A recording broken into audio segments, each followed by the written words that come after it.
I do not know why God allowed suffering. I've got to be honest, man. I can't stand out here and say, oh, no problem, I'll give you the answer. I can't.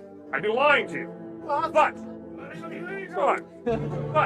as a Christian, I have to think. First point, God did not create evil. Evil is a result of free, autonomous individuals rebelling against God. Evil leads to suffering.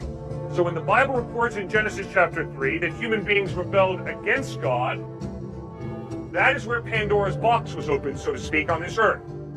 And evil brought suffering on a massive scale in this earth. Very limited. It's very limited. Obviously, How about the unborn now? What are you doing? I will get there. Obviously, if I smack him in the face, that will lead to pain and suffering.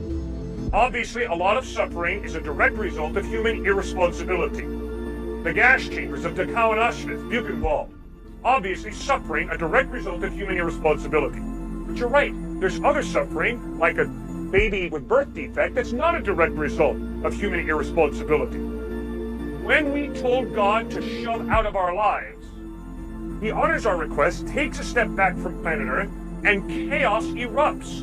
Earthquakes, genetic defects, etc., etc. Suffering. Not because God is punishing anybody, but because when God removes Himself partially from Earth, chaos erupts. Which means you and I are born into an unfair, unjust world. Not because God created it that way, but because we told God to take a hike, He partially honored our request, took a step back. Now, the great news of the gospel is, God is a suffering God, who became man in Jesus Christ.